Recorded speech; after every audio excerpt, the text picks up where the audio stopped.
Assalamualaikum warahmatullahi wabarakatuh. Baiklah, kami dari kelompok 5 akan menyampaikan hasil diskusi kami. Pertama-tama kami akan mengenalkan anggota-anggota kami. Yang pertama, Caroline Anggi Sophia. Yang kedua, Diki Gimnasdian. Ketiga, Putri Nabila. Yang keempat, Putri Ramadhani. Yang kelima, Siti Fani Maharani. Untuk pembacaan yang pertama dibacakan oleh Nabila. Nabila, dipersilakan. Baiklah, saya Putri Nabila dengan nomor BP 2011-21237 akan menjelaskan yang pertama kerangka teori dan peta jalan. Yang pertama yaitu penanganan COVID-19, yang kedua penyampaian pesan melalui berbagai media, yang ketiga penyampaian pesan pada masyarakat. Selanjutnya analisis situasi. Yang pertama, tidak percaya bahwa COVID-19 sudah masuk ke Indonesia. Yang kedua, publik merasa takut, tidak berdaya dan bersikap menyangkal realitas yang terjadi. Yang ketiga, belum ada vaksin pencegah. Yang keempat, kekhawatiran populasi beresiko atau penyakit penyerta atau komorbid. Yang kelima, rumor dan informasi salah yang berkembang. Yang keenam, kasus kematian. Yang ketujuh, stigma. Yang kedelapan, tingginya beban sistem kesehatan dan kekurangan suplai peralatan. Dan yang kesembilan, isolasi karantina nasional. Tujuan dari komunikasi perubahan perilaku dalam penanggulangan, yang pertama yaitu tujuan umumnya adalah berkontribusi dalam pencegahan penularan virus COVID-19 dan juga penurunan angka kasus positif COVID-19 di seluruh daerah melalui peningkatan kesadaran masyarakat dan melakukan perubahan perilaku yang untuk mencegah penularan COVID-19 dan menurunkan jumlah kasus positif COVID dengan strategi komunikasi perubahan perilaku yang optimal. Sedangkan tujuan khususnya adalah yang pertama, setiap daerah memiliki regulasi atau kebijakan terkait komunikasi perubahan perilaku dalam pencegahan penularan COVID-19. Terlaksananya peningkatan kapasitas komunikasi interpersonal bagi tenaga kesehatan dan kader kesehatan. Yang ketiga, terlaksananya komunikasi interpersonal oleh tenaga kesehatan kepada kelompok sasaran pada saat memberikan pelayanan kesehatan mengenai COVID-19. Yang keempat, terlaksananya kampanye terkait COVID-19 yang konsisten dan berkelanjutan mulai dari tingkat daerah hingga pusat. Yang kelima, terjadinya peningkatan perubahan perilaku pada semua kelompok sasaran seperti selalu menerapkan 3M, yaitu mencuci tangan dengan sabun, menjaga jarak, dan menggunakan masker. Sekian dari saya kembalikan kepada moderator. Terima kasih kepada Nabila. Untuk pembaca selanjutnya, Anggi, dipersilakan. Baiklah, selanjutnya saya akan menjelaskan sasaran dalam komunikasi perubahan perilaku penanganan COVID-19.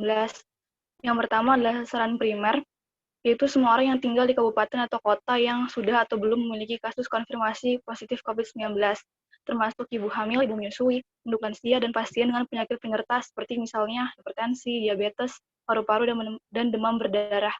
Kemudian yang kedua, tenaga kesehatan yang melakukan kontak langsung dengan pasien positif COVID-19. Kemudian masyarakat yang memiliki pekerjaan di tempat umum seperti pedagang, pegawai kantor, dan lain-lain.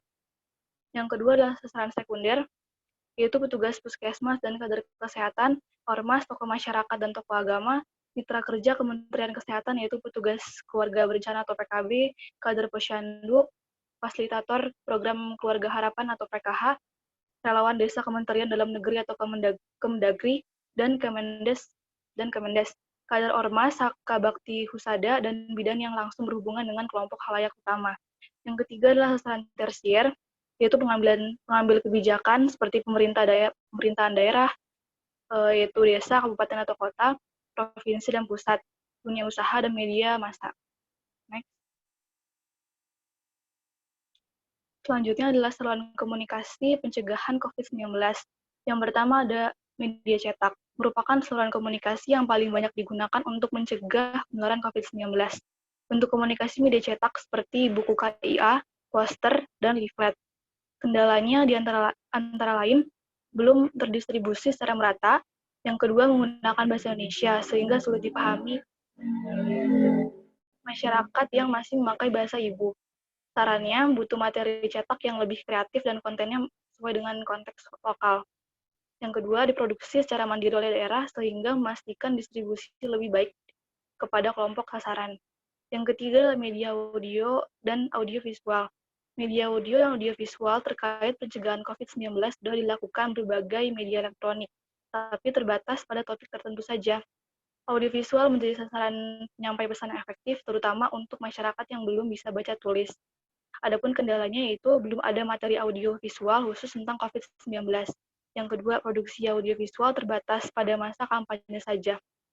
Sarannya adalah terdapat beberapa alternatif materi audiovisual untuk kelompok sasaran yang berbeda-beda. Yang kedua, produksi bisa dilakukan sebagai updating dan penayangan yang konsisten sehingga masyarakat paham dan ingat tentang COVID-19 dan pencegahannya. Sekian dari saya, dikembalikan ke moderator. Terima kasih kepada Anggi. Untuk pembaca selanjutnya, itu Fani, dipersilahkan. Baiklah, selanjutnya ada media broadcast. Media broadcast membantu meningkatkan kesadaran masyarakat tentang kesehatan, namun perlu dipertimbangkan daerah dengan listrik terbatas. Media broadcast antara lain yaitu radio dan TV. Kebiasaan masyarakat mendengar radio di rumah atau saat bertetangga, audiens radio menurun pada daerah yang dengan jangkauan TV yang baik. Perkembangan terbaru yang pertama terdapat sekitar 800 stasiun radio nasional, swasta, dan komunitas. 40-an stasiun TV berkembang pesat, terutama munculnya TV lokal di daerah. Cara pemanfaatan media broadcast sebagai penyampai pesan yaitu iklan, layanan masyarakat, jingle atau lagu, drama. Media lain yaitu 170 surat kabar harian. Yang keempat ada media digital. Media digital adalah bentuk media baru yang muncul sejak era internet. Prinsipnya adalah interkonektivitas, yaitu menghubungkan satu perangkat ke perangkat yang lain dan membuka peluang untuk melakukan interaksi antar individu atau pengguna. Dengan media digital, banyak orang dapat saling terhubung tanpa dibatasi batas geografis, ruang, dan waktu. Bentuk media digital yaitu blog, sosial media, atau Twitter, Instagram, Facebook, YouTube, dan lain-lain, forum, aplikasi, website. Cara pemanfaatan media digital sebagai penyampai pesan melalui foto, gambar, tulisan, dan video. Pesan kunci pencegahan COVID-19. Pesan kunci yang disampaikan oleh Kemkes merupakan turunan dari pesan kunci nasional yang dikeluarkan oleh gugus tugas COVID-19. Kampanye ini bukan merupakan bagian terpisah dari kampanye nasional dan bersifat menguatkan pesan nasional. Peta pesan dan keterkaitan antara dua kampanye tersebut adalah sebagai berikut. Turunan pesan kunci. Pesan kunci nasional, pakai masker, CTPS, jaga jarak. Tema bersatu melawan COVID-19.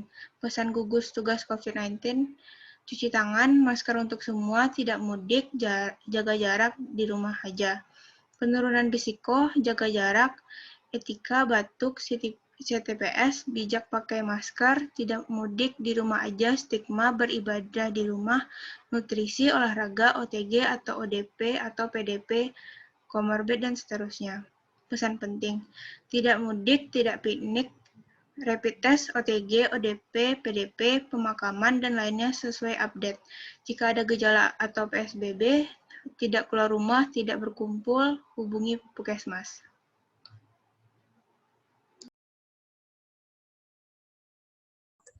Terima kasih kepada Fani. Untuk selanjutnya, strategi KPP dalam mencegah COVID-19.